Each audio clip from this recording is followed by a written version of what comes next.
Welcome to the Business Challenges podcast, brought to you by the West Country Business Show, where we empower businesses within the Southwest.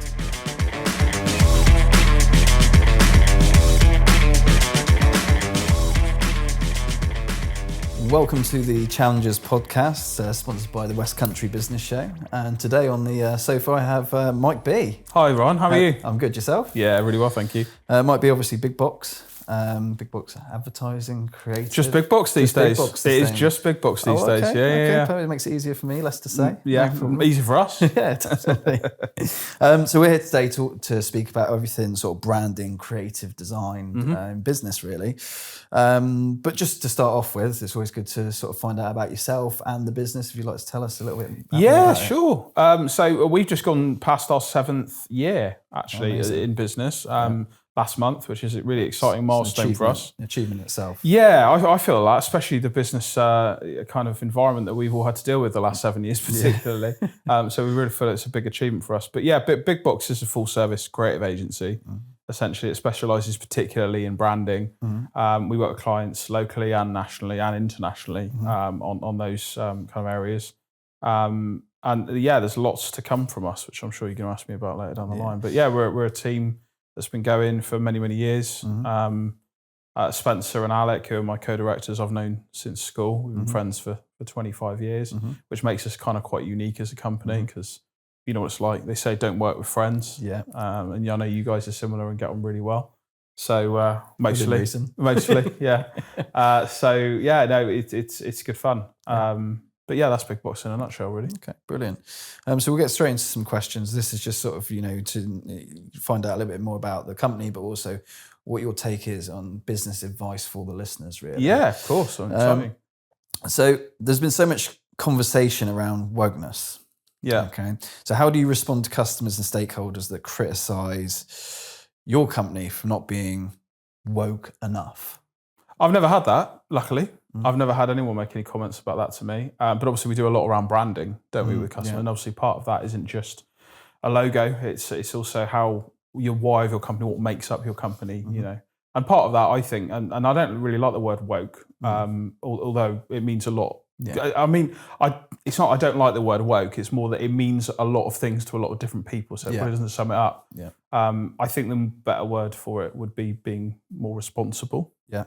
Okay. So I think as a business ourselves and the advice that we give to other businesses that we work with on their branding is essentially just kind of be really responsible in the way in which not only A, you run your business, but B, be really responsible about the issues socially, economically, or whatever you decide to comment on. Yeah.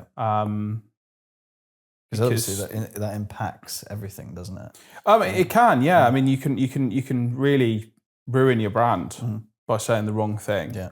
I've seen it happen a few times. Yeah, exactly. There's a few people out there that I've seen that generally tend to ruin their brand quite regularly, which is quite amusing to watch from afar. But it's equally difficult. You see some really big brands like Fraser Maxfield clangers occasionally on social media, and you think to yourself, yeah, it probably wasn't the best idea.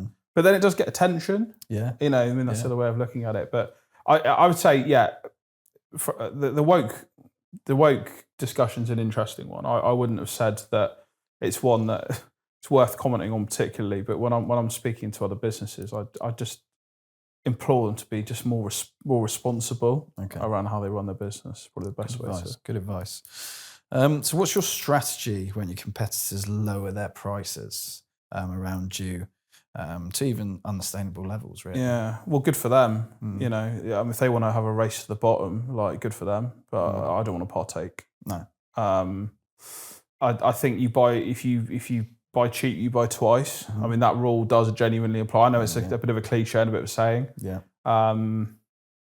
But you do. I mean, we've had it recently. We've had a client come back to us because they had work done elsewhere that they haven't been particularly happy with, and they come back to us because they want it sorted out. They don't have to pay twice for that service. It's also devaluing your product or service. Well, that's what I was going to say as well. I mean, it's a race to the bottom is that once you price yourself at a certain level, you're never going to be able to raise it again, realistically. Just people are just going to expect it for that price, aren't they? Yeah, of course. And I mean, we gave a lot of advice out during COVID about that. I know that was a few years ago now, but a lot of businesses were panicking. There was a lot of people on social media saying, survive, lower your prices, do offers, lots of. We didn't offer any discount. In fact, we don't still on any of our billboard advertising or our branding or other services, because we don't need to, frankly, because we're quite lucky in the sense there's a lot of other agencies out there that do things a lot cheaper, and they do them badly. So they then come back to us and get the work done properly. And that's my. There's no point in having a race to the bottom. No one likes that. The thing is, it's taking pride in your work as well. Yeah, so definitely. It's taking pride in that to make sure that you're doing a good job. That's going to, ultimately cost, your time to, the experience, the way the fine details come about by using a company like yourself. If you pay cheap, you're not going to receive half of that support going forward. It's all based on time as well. I mean, there's anyone that can be a gun for hire and design a logo. Anyone can do that. You can ask AI to do that, frankly, but it's not going to be the standard. No. And actually, from a branding point of view, like it's a bit like an iceberg. Like a logo is really a tip of an iceberg. Branding isn't a logo. Branding's an entire discipline on its own, which you have to look at the entire business from the top down, decide who you are, why you do what you do, and then make sure it's consistent before you even put pen to paper. And actually, most businesses don't know what branding is. They don't understand it. They don't spend any time on it. And actually, if you do spend time on it, it can be incredibly useful. And it's the first thing that people see. It is researching, or hear, or read, or it's where you sit in someone's mind's eye when they think of your business. It's the first thing that they think of. Well, I can't even remember the name of the game now, but there's a game out there that we used to play when we were teenagers growing up, where you see a brand and you've got to name it. And that's the most important thing. That sticks with you. Exactly. It's lots of different things, and I find the whole thing really interesting. And that's why we run workshops on it, and we go into a lot of detail with brands, essentially about how they can help themselves understand their business, and help them take it forward. Because ultimately, if you've got a strong brand, it means you're consistent, and if you're consistent, you're saying the same thing consistently. It builds trust with your target market, and if they trust you, they'll buy from you. It's that simple. Yeah, and if anybody can remember the name of that game. Let us know, because we can next time we can just play that. We just play that game. We'll just sit here and play it for 10 minutes. I'm sure everybody will be really interested. So, what's the one piece of advice that you've received from a mentor that you've then completely disagreed with? I believe personally on that one, it's quite interesting actually, because we do work with a mentor. Fantastic mentor actually. It's helped us many times over the years. But it wasn't him that said this actually. It was somebody else. And one bit of advice that I got given is you have to be the most popular man in the room. You don't. No. There's a lot of successful business people out there that actually, frankly, are not the most popular in the room. The best business people do the best work, the best quality. They do what they say they're going to do when they're going to do it, and they do their work to the highest possible standard. Yeah. You don't have to be popular to run a successful business.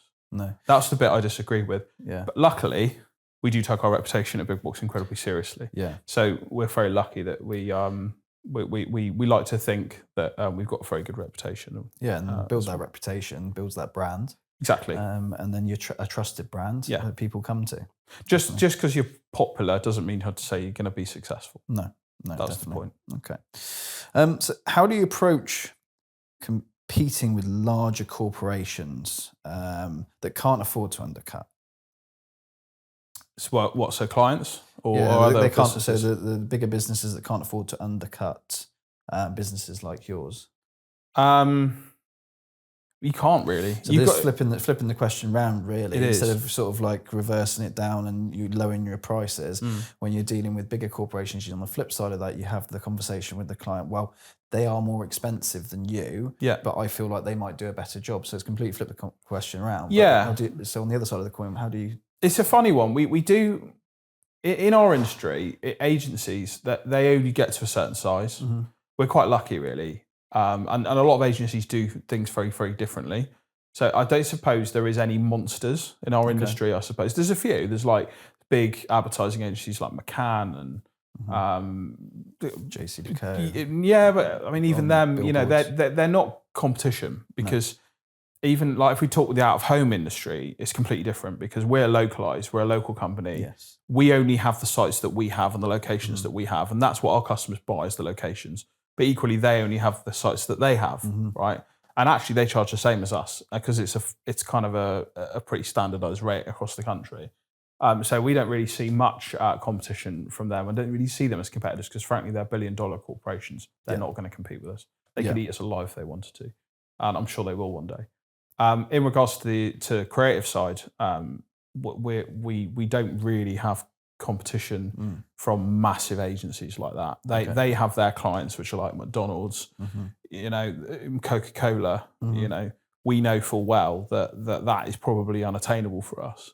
Okay. Never say never, though. Never say never, but we think that probably is the case. But there are other agencies that are a similar size to us that are a competition. But equally, in the creative industry, we really respect other agencies' work. We often like and share and have lots of discussions about the quality of their work that they do.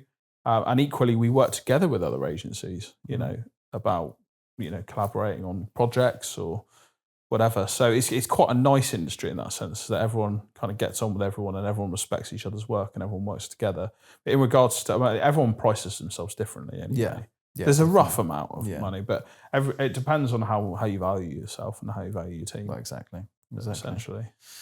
Have you, and I know the answer to this, I believe, have you ever regretted starting your business? Every day. Every single day, Ryan.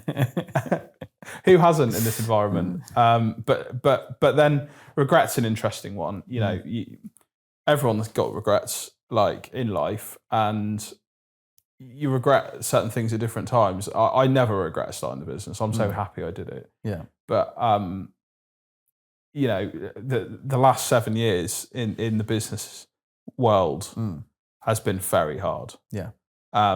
I'm a better person as a result of it, and I think everyone else is who's still running a successful business after living through a cost of living crisis, a new war, another new war, COVID, God knows what else. You know, we're still here. If you're still here and you survived at the end of it, then you guarantee every single one of them would have had a regret at some point of starting the business in the first place.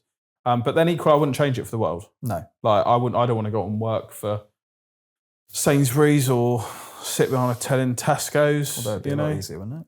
I mean, a hell of a lot easier. Stacking shelves. Hell of a lot easier. And we get holiday pay. And, you know, you get... What's that? Yeah, you get pension, you get, you know, all sorts. I mean, I get that now anyway, I'm only joking, but, you know, you get a day off, right? So, yeah. But of course, that's a regret. I didn't go work for Sainsbury's. I wish I had. And just to end things off, just to top things up, what's your best business advice or tip that you can give the listeners? Authenticity.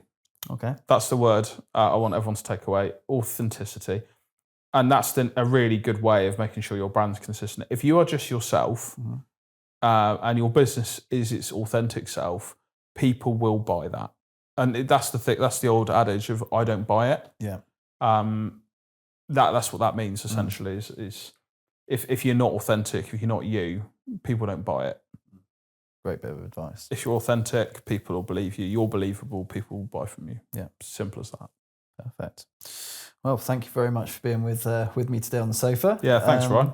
So I've been Ryan Treloar. He's been Mike B. I have. And this is, you've been watching the Challenges podcast by the West Country Business Show. Thank you very much. Thank you.